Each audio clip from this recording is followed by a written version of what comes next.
Hello, I'm Toby Musgrave and welcome to this presentation on Paradise Gardens. So what's Paradise Gardens all about? Well, think about it for a sec. Gardens and all plants have been a core element of religions ever since mankind began believing. And that's what I'd like to take you through briefly in this presentation, looking at those different expressions of religious symbolism in plants and gardens, in religions, whether they're still practiced or whether they've fallen by the wayside. So where does the word come from? Paradise. What's the etymology, the derivation of that word? Well, it comes from paradisos, which is an ancient Greek word, which in turn derives from an ancient Persian word. Now, that ancient Persian word is paradesa, which is a co-joined word of per, which means around, and desa means wall. So paradesa was an enclosed walled space, and within that walled space were well-watered meadows, flowers, forests, and it contained wild animals. Now, this was also a place which contained tombs, the sites of cult activities, including tree cultivation. Here, the emperor would come and do his religious thing. So right from the off, Paradise has had this garden connection. I said plants and all gardens have been a part of world religions. Now, there are a couple of exceptions of religions or places, civilizations, which did not necessarily make gardens. There's still a bit of debate about it. And those two are really ancient Greece and before that, the Minoan civilization. Now, Crete is now part of Greece, of course. Now, perhaps the reason why those two civilizations didn't make gardens is because both, or collectively Greece, has both a fantastic wild flora, so there are beautiful, beautiful flowers everywhere, and an incredibly beautiful landscape. So why bother making gardens if you've already got those components out in nature? Sure, you can go and enclose a little bit of nature and cultivate it and titivate it and make sure the wild goats don't eat it and call it a sacred space. But there perhaps wasn't a need to make gardens just because the landscape itself was so beautiful. But the whole concept of plants being important religions, I just wanted to give you a few examples. If we take a look at this slide, we've got 4 different flowers. On the top left, we have the blue water lily, Nymphaea caerulea, which is found in Egypt and was part of the ancient Egyptian religion. Now, if you take a look at it, which god do you think that's probably symbolic of? Well, it's pretty obvious, really. It's the sun god, because in the middle of the flower, you've got the golden yellow stamens and stigma, the sun, and around that you've got the blue petals. Even better in this case is that at the end of the day, this flower closes up and disappears under the water, just like the sun sets, and the next morning it comes back up and opens just like the sun rising. So a lovely little metaphor going on there. It's also called the lotus. Now, people thought of the lotus eaters if you read your Homer, and recently it's been discovered that the root of this plant has a high level of opiates in it. So again, it did have a narcotic effect. If we jump across to the right at that top of the picture there, that's also a lotus. That's the eastern lotus. Now, that plant also comes up through the mud. It's an aquatic plant and has a great symbolism both in Hinduism and also in Buddhism. Bottom left on that is the Madonna lily, and that has associations with Mary, Madonna. We'll come back to that a little later on. And the bottom right, now that's the saffron crocus. Now that's one of the plants that was very sacred to the Minoans. The Minoan religion we don't know much about because we haven't translated their language, but if you look at the artifacts, the wall paintings and what have you, there are very strong significant plants coming up on their glyptic art. That means their ring seals, also some of the carvings, also some of the little tomb offerings, and also some of the wall paintings that have survived. So plants and the natural landscape are absolutely key to the Minoans and to the ancient Greeks. And again, if we come back to the ancient Greeks, we all know the mythology of ancient Greece. There's so many plant stories tied up with explaining nature through the gods and through the plants.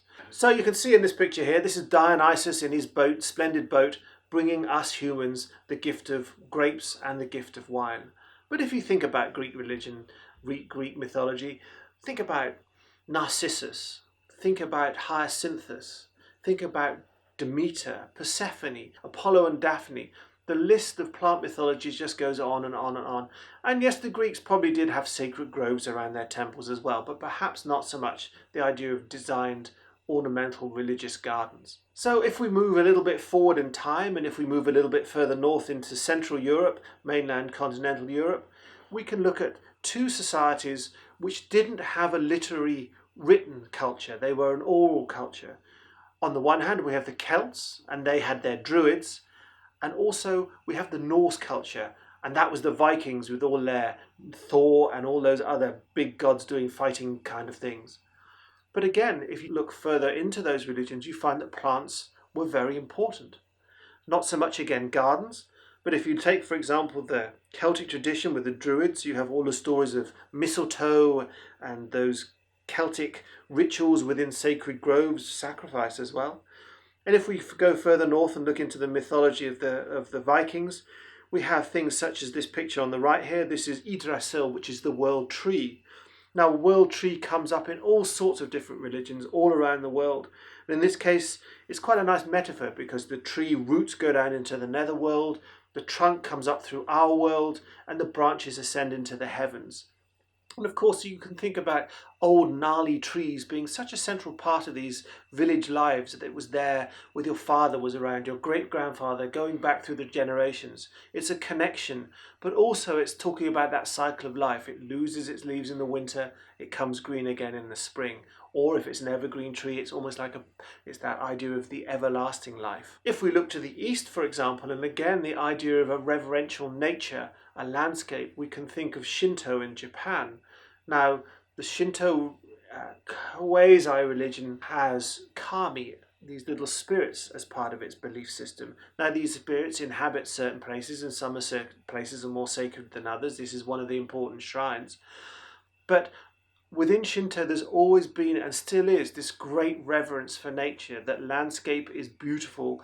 They are something to be revered, to be looked after. And again, if you look at several of the Japanese garden styles, they shrink down, they miniaturize that nature and bring it into the garden as part of that reverence of nature. And the story of the Islands of the Blessed, now that comes into Chinese mythology and ties up with Taoism and to a lesser extent with Buddhism. And that was an idea that the immortals were these quasi-human beings that would fly about on the backs of storks, and they had palaces up in the Himalaya mountains in the west, but in the seas to the east they lived on the Islands of the Blessed. And again, this was this beautiful landscape, these lovely islands, everything was perfect. But of course, when mankind tried to get towards those Islands of the Blessed, they just kept moving into the distance, so we never got there. Although there was one Chinese emperor who was jolly cunning and with his garden design, and he said, well, if we can't get to the Islands of the Blessed, you know what? I'm going to make a garden that looks just like the Islands of the Blessed, and then they're going to come and visit me. Guess what? They never turned up. Another culture where plants play a significant role in the religion is the Mayan culture in Central America, Mesoamerica. And not only do they have a tree of life, in this case it's the ceiba tree with those big spiky bits on the trunk, but they also had a goddess of chocolate. Now, the picture isn't the goddess, this is a man carrying a cacao pod, but I think that's one religion that definitely gets my vote if you've got a goddess of chocolate. And of course, plants still play a large role in our secular society today. Plants still have a symbolism. We buy our loved ones red roses on Valentine's Day. White lilies still have a funereal connection. And this is perhaps the most obvious one.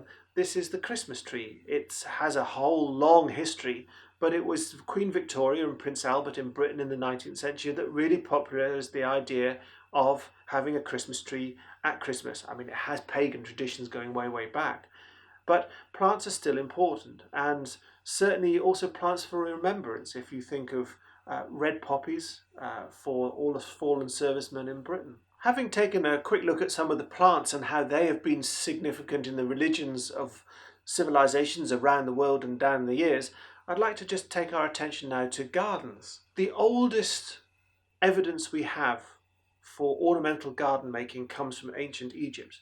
And the evidence is actually of a quite sophisticated art form by that time, so I think gardening had been around for a while before that. Egypt had this kind of odd idea of life. So the ancient Egyptians considered living as a precursor for death. So we spent our entire lives getting ready for the afterlife. And the whole concept of the afterlife in the ancient Egyptian religious system was it was just going to be like real life, but better. So when you died, you went to a place that looked a bit like the Nile sides of the Nile River, but the climate was a little bit more gentle. There was no sickness and no disease. There was always plenty of food and water, and it was a nice, gentle place to be. And one of those core component elements of that beautiful afterlife where everything was provided for was a garden. Now, Egypt, with the exception of the verdant strip of the Nile, it's a desert. So of course those gardens were shady, they were well watered, it was a place to escape that hot, dry, dusty climate.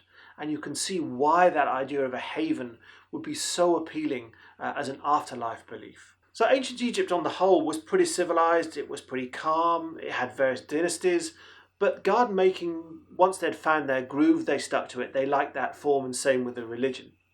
Now, at the same time, but a little bit further to the east, you have Mesopotamia, Iran and Iraq of today.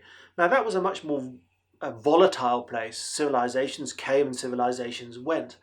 But some of those civilizations also had this idea of making gardens to tie up with their religious beliefs. So on the picture on the left here, you can see an idealized landscape. This is a bas relief, and you can see on the right hand side there's a man-made mound of earth. It's trying to look like a natural landscape. It's trying to actually look like the mountains of Syria.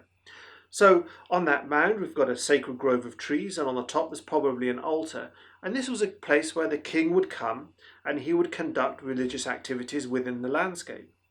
And on the right we have one of the earliest surviving pieces of literature.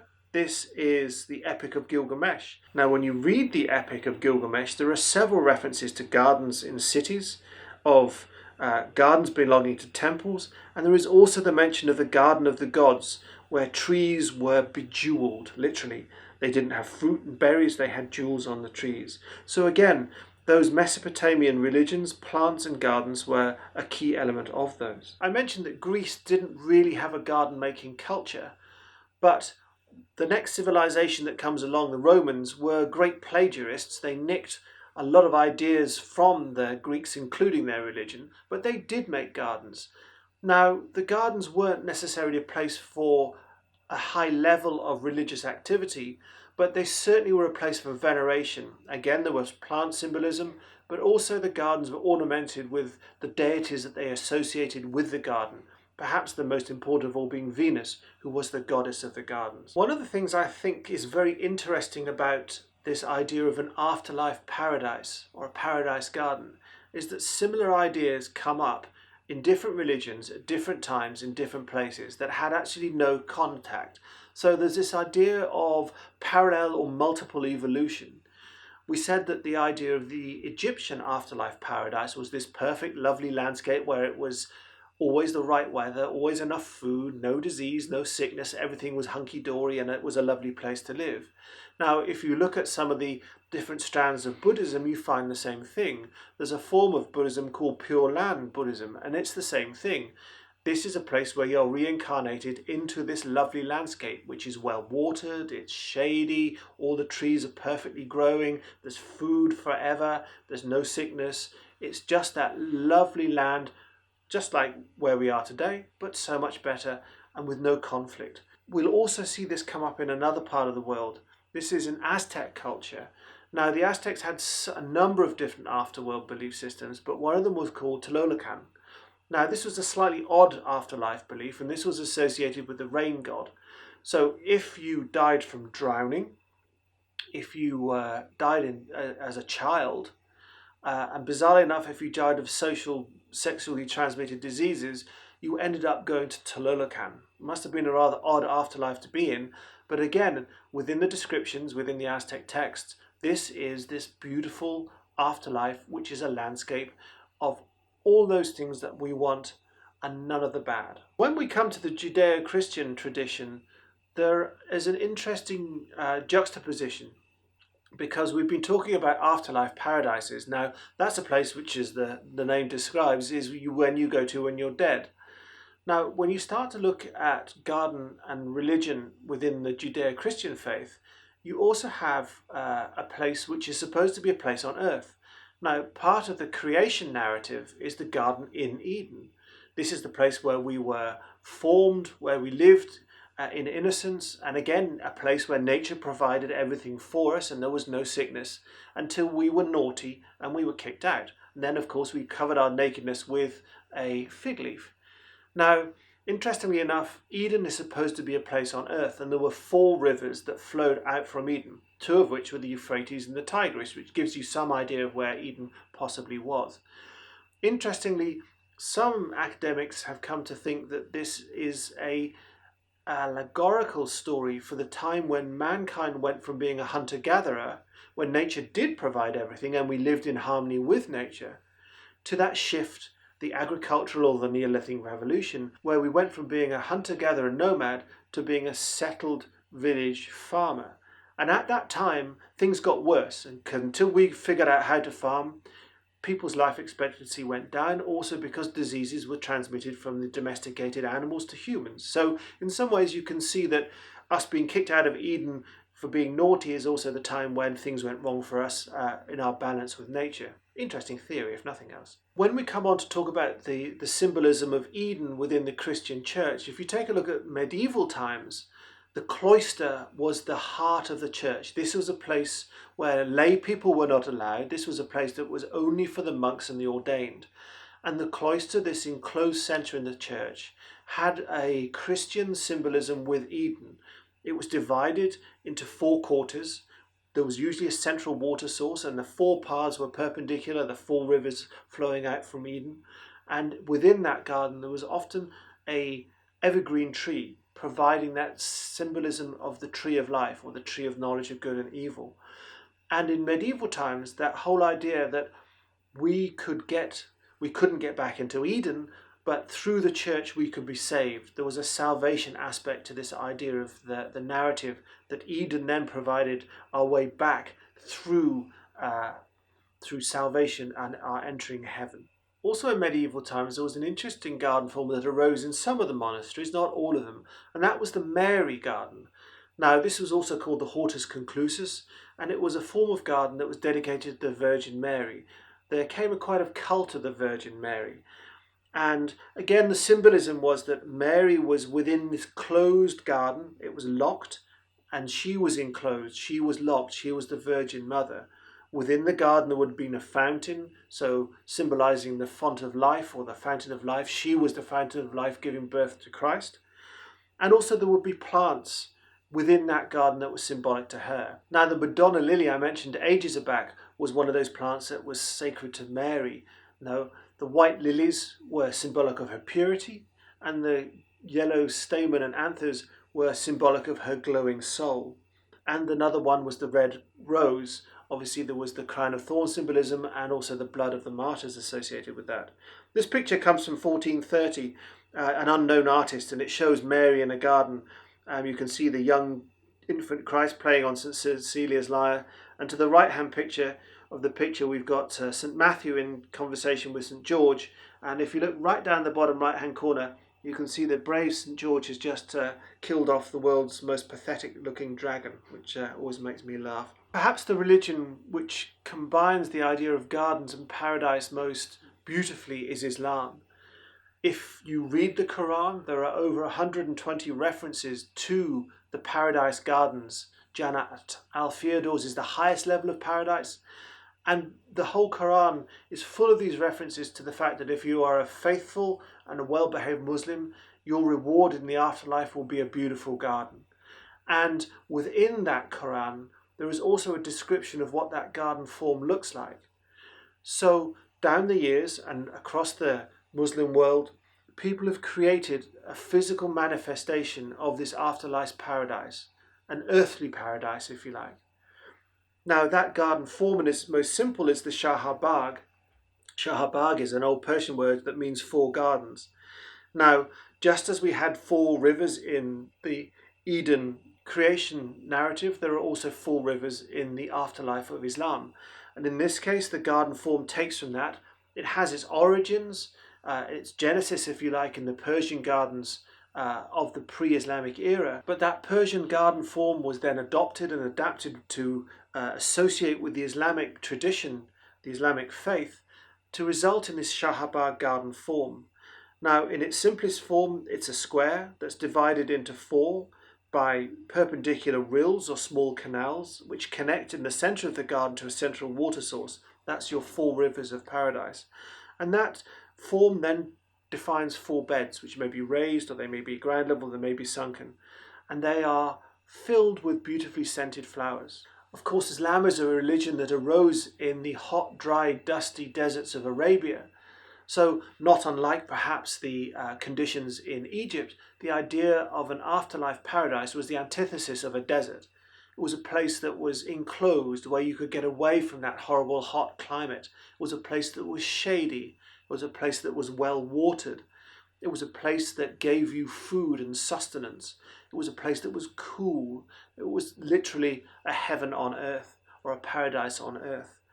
Now, the Islamic Shahabag form, this quadripartite garden divided by these four water canals, is a very adaptable blueprint. The picture here is actually of a carpet, or 2/3 of a carpet, just to give you an example of what the garden form looked like. And this form was used, this blueprint, if you like, was used all across the Islamic world historically, and it's still used today. So in this case, you can see a courtyard garden. This is the Court of Lions in the Alhambra in Spain, a beautiful place. And you can see the central water source here is the Fountain of the Lions, and the four little rills are running into the corners of the courtyard. In this case, the garden is paved over.